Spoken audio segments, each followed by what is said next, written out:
에스겔서는 33장부터 이제 구조적으로 마지막 파트 부분에 해당합니다. 33장부터 마지막 48장까지 소망의 메시지를 전하는 주제로 전환이 되면서요, 에스겔이 마무리가 되기 때문입니다.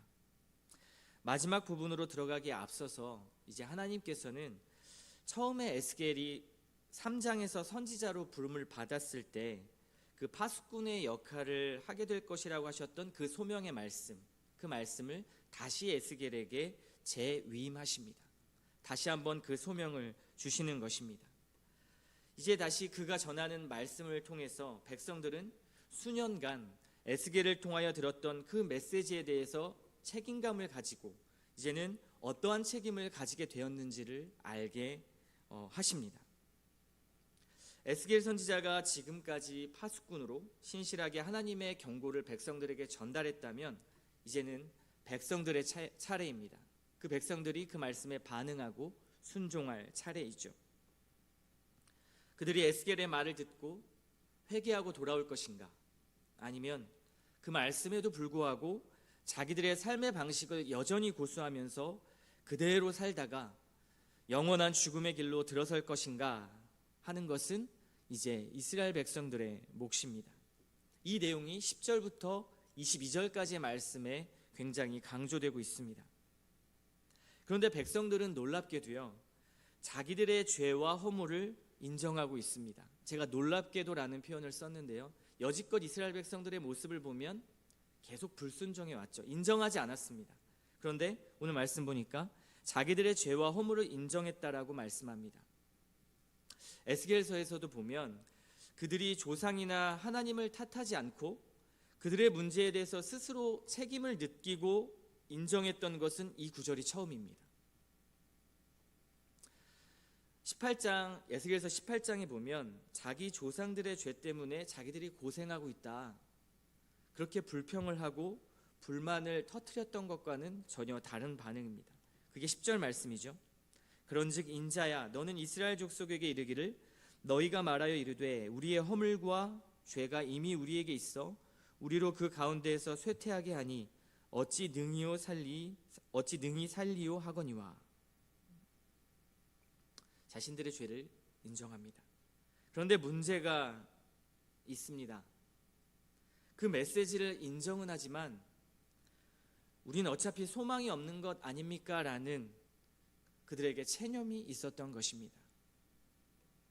그 메시지를 인정하는 순간, 이제 우리는 바벨론의 포로로 이렇게 살아갈 수밖에 없는 것인가 라는 그러한 체념이 있었던 것이죠. 하지만 에스겔 선지자의 경고는 사실상 회개를 촉구하는 소망의 메시지였습니다. 너희 이제 안 돼, 그러니까 인정해 라는 말이 아니라 너희 이 말씀 인정해, 하나님께서 너희에게 소망을 주실 거야 라는 메시지였다는 것입니다. 악인들을 향한 경고일 뿐만 아니라 하나님께로 돌이켜 오는 자들은 하나님께서 기뻐 받아주시겠다, 이렇게 말씀하시기 때문입니다. 11절 말씀 한번 보십시오. 거기서 하나님의 기뻐하시는 뜻이 나옵니다. 그 기뻐하시는 뜻이 무엇입니까? 벌 주고 심판하는 것입니까? 아닙니다. 악인이 돌이켜 구원을 얻는 것입니다. 그러니까 중요한 것이 있죠. 이제 하나님의 선택받은 그 백성들은 그 말씀을 듣고 자신이 선택받은 백성이라는 사실만을 믿고 분별 없이 아무렇게나 살거나 악을 행하거나 그랬다가는 하나님께서 경고하시는 말씀은 그 악 가운데 너희 죽을 것이다, 그러니 돌이켜라 라고 경고하고 있습니다. 하나님 백성답게 살아라, 내 말에 순종해라. 왜냐하면 그들이 하나님을 신뢰하는 것이 아니라요, 자기들에게 주어진 어떤 하나님의 백성이라는 이 보장 그리고 혜택을 하나님과 인격적인 관계와는 별개로 여기고 살았기 때문입니다. 이것은 전형적인 거짓 신앙의 특징입니다. 이 특징은요, 하나님 자신, 하나님의 영광의 아름다움을 보고 그 영광을 구하고 기뻐하는 대신에 하나님께서 주시는 것들에 나의 목표와 중심을 삼는 것입니다.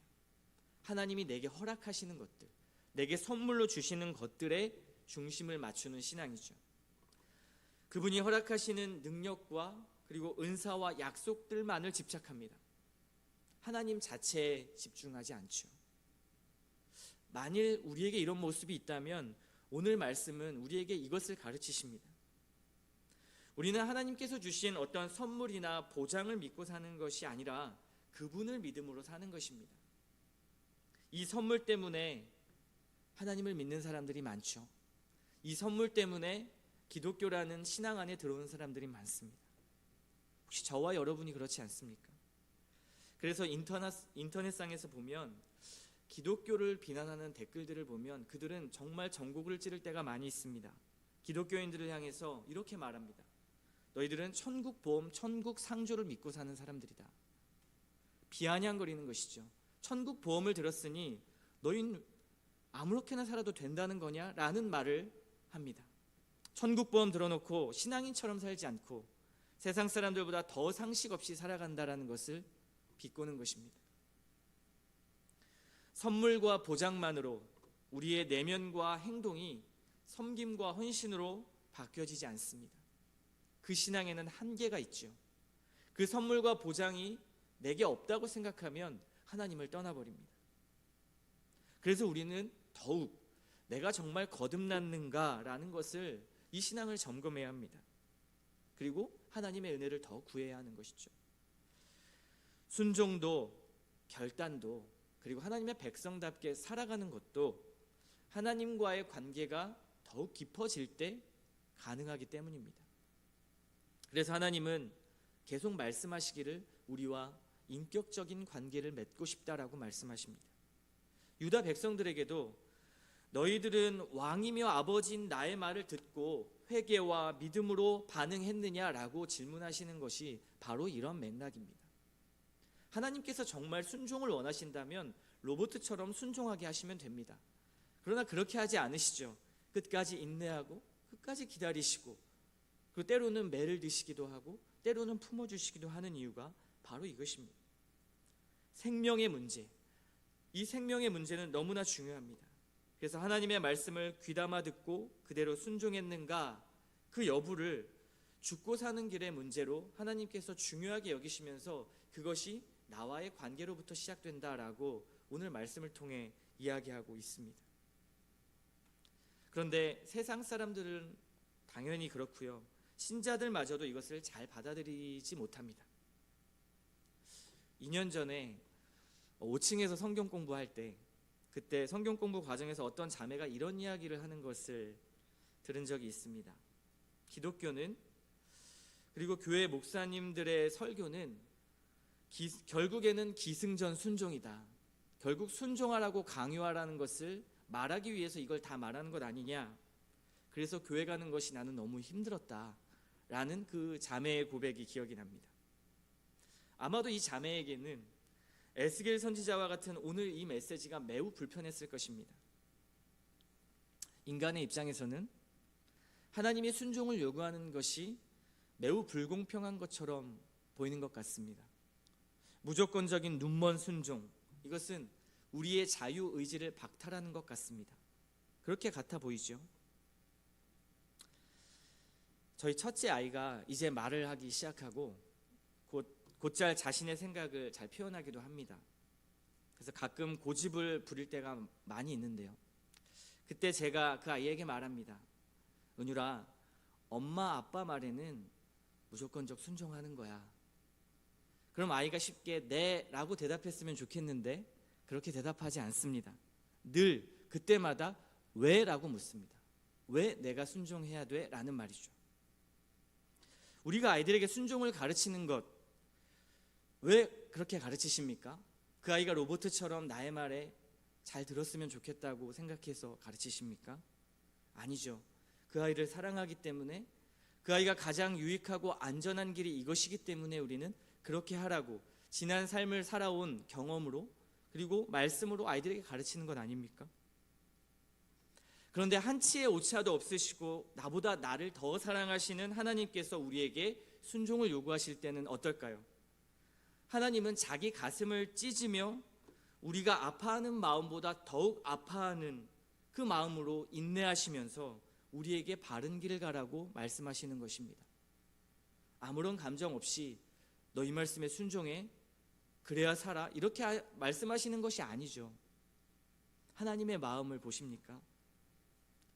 그래서 제가 그 아이에게 아니야 라고 말하면 제 아이가 저에게 아빠 나 안 할 거야, 나 순종 안 할 거야 라고 말하면 저는 바로 매를 들어서 너 순종해 라고 만들고 싶을 때가 참 많이 있습니다. 그냥 말 안 들으니까 때려서 순종하게 만들고 싶은 것이죠. 하나님은 어떠실까요? 하나님 그러시지 않습니다. 인격적으로 우리에게 계속 말씀하셨고 인내하시고 기다리십니다. 전능하신 창조주께서 피조물에게 그렇게 하시는 것입니다. 끝까지 그렇게 하셨죠. 그 증거가 무엇입니까? 예수 그리스도이시죠. 그리고 십자가를 지심으로, 그분을 십자가에 못 박음으로 그 모든 것을 보여주셨습니다.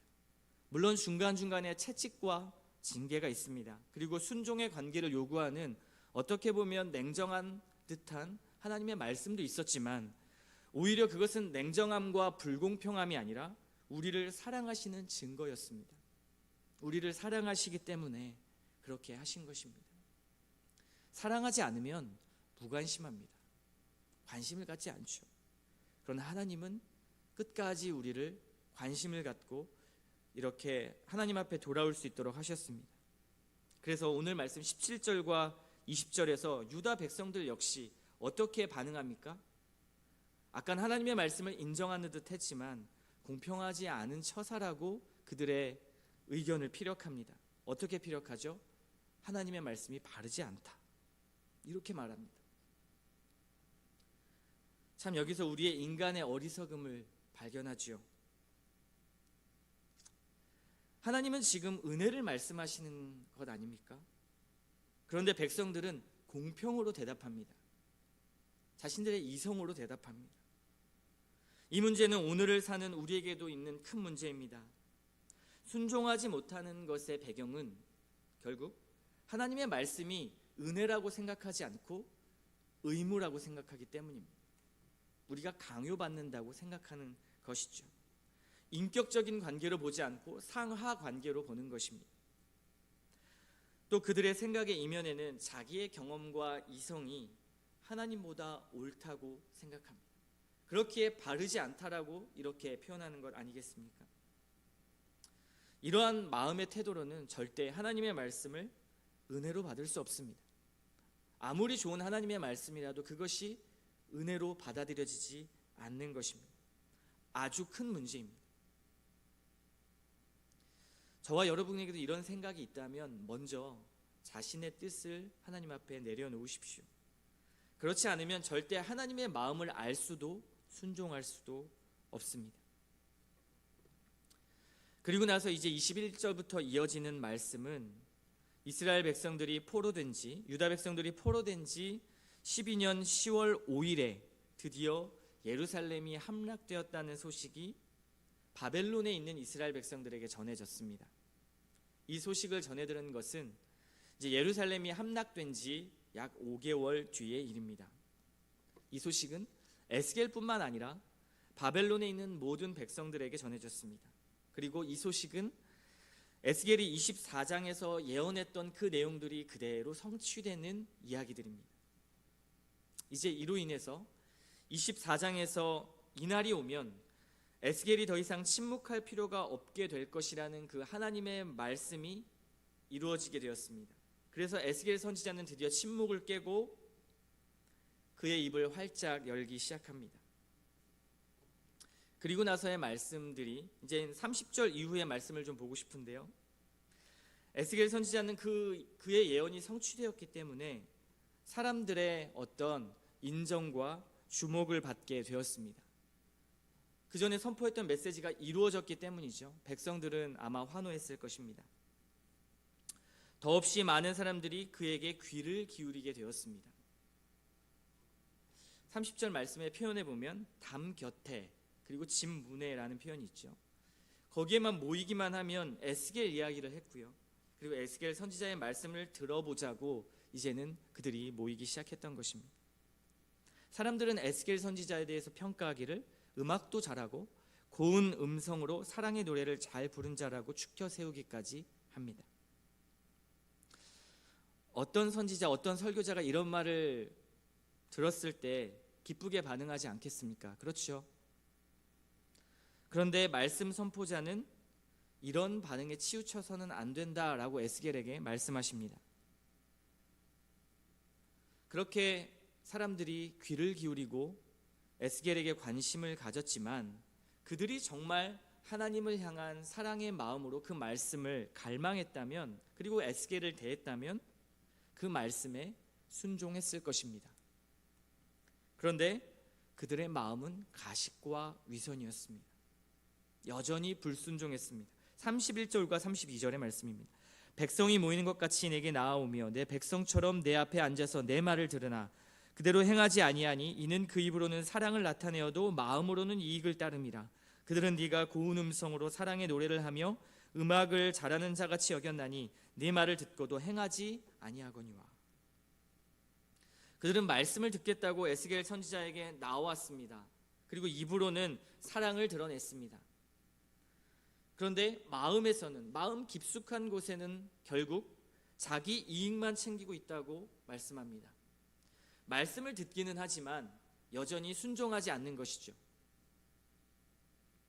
하나님 자체를 구하는 것보다 하나님이 주시는 어떤 유익과 이익에, 보상에 더 그 마음이 있는 것입니다. 여전히 자기 뜻을 내려놓지 못하는 것입니다. 목사는 자신의 죄를 보면서도 아파하지만 성도들의 변하지 않는 모습을 볼 때 가슴이 많이 아픕니다. 제가 청소년부 예배를 드리면서 아이들에게 이렇게 질문한 적이 있습니다. 야, 너희들 나중에 커가지고 너희들 같은 자식 낳으면 어떨 것 같아? 그랬더니 기본적으로 청소년부는 원래 말씀에 반응이 잘 없습니다. 그런데 그 질문에는 격하게 아이들이 반응을 하면서 고개를 젓고 그렇게 자기 같은 아들, 딸을 낳기 싫다라는 표현을 했습니다. 지들도 자기들의 모습을 아는 것이죠. 그런데 나 자신보다 나를 더 잘 아는 그 하나님께서 우리의 변하지 않는 모습을 보고 얼마나 가슴이 아프실까요? 인간이 계속 불순종하고 죄를 지을 걸 알고 계십니다. 그러면서도 자신의 품 아래 두시고 계속 말씀을 허락해 주시는 것, 이것이 너무나 큰 은혜 아닙니까? 그런데 우리는 자꾸 그 은혜를 보상과 선물이라고 생각하는 착각이 있다는 것입니다. 거기에 집중하는 것입니다. 오늘 말씀을 정리하겠습니다. 이스라엘 백성들은 에스겔에게 주어진 이 말씀을 통해서 그 말씀을 인정을 하긴 했으나 그들에게는 그 메시지가 소망의 메시지라는 것은 인식하지 못했습니다. 심판을 위한 메시지가 아니라 그들과 회복하고 싶어하는 그 하나님의 사랑의 마음을 알지 못했습니다. 아이들처럼 유다 백성은 부모의 말을 이해하지도 못했고 오히려 그 관계를 인격적인 관계가 아니라 거래 관계로 생각하는 듯합니다. 결국 자기의 이익을 따르는 것이 하나님의 말씀에 순종하는 것보다 더 커 보인 것입니다. 순종은 의무가 아니라 인격적인 하나님을 사랑하는 반응입니다. 우리를 사랑하셔서 끊임없이 인내하시면서 하나님께서 말씀하시죠. 제발 그 악한 마음, 너희들의 그 악한 마음, 너희들의 유익을 위해서만 사는 그 마음을 좀 돌이키지 않겠니? 이제 네 자신에서, 너의 개인적인 신앙에서 주의를 좀 둘러보지 않겠니? 내가 다 책임져 줄 수 있다라는 것을 좀 믿지 않겠니? 지금 너의 상황이 최악인 것처럼 보이지만, 앞이 깜깜한 터널같이 보이지만, 그렇지만 나를 신뢰해보지는 않겠니? 나의 말이 너를 살린다라는 것을 좀 믿어볼 수 없겠니? 그것이 너에게 가장 유익한 길이다라고 하나님은 말씀하고 계십니다. 여러분, 이제 나 자신의 생각, 자신의 잣대와 그 고집을 내려놓으시기 바랍니다. 그리고 하나님의 말씀을 의무로 대하지 마시고요, 그 말씀을 통해서 주시는 하나님의 정말 절절한 마음과 사랑을 느껴보기를 원합니다. 순종도요, 기도도요, 의무가 아닙니다. 인격적인 사랑의 반응입니다. 이것을 회복하십시오. 주님 앞에 기도하시면서 주문서처럼 우리의 필요만 달달달 그렇게 외울 것이 아니라 나의 입장을 하나님께 변명할 것이 아니라 하나님과 인격적인 대화를 해보십시오. 자녀가 엄마 아빠에게 구매 목록 딱 이렇게 적어서 가져오고 자기 필요 주문서를 이렇게 써서 엄마 앞에서 아빠 앞에서 매일 읽는다고 생각해 보십시오. 그것도 형식적으로 아무런 감정과 마음 없이 줄줄줄 외운다고 생각해 보십시오. 엄마 나 이게 필요해, 아빠 이게 필요해. 반대로 말을 안 듣는 아이지만 고집을 부리고 불순종했다가도 엄마 아빠에게 마음으로 용서를 구하며 저 정말 이거 잘못했어요, 엄마 아빠 사랑해요 라고 말할 때 그때 부모의 마음이 어떠시죠? 인격적으로 다가오는 아이의 모습에 분노도 사그러듭니다. 그 아이의 잘못도 언제 그랬냐는 듯이 아이를 용서하고 안아주지 않습니까? 하나님의 마음은 이것과도 비교할 수 없는 더 큰 사랑입니다. 이 아침에도 하나님께 정말 사랑하는 마음 주시고 순종하는 믿음 달라고 기도하십시오.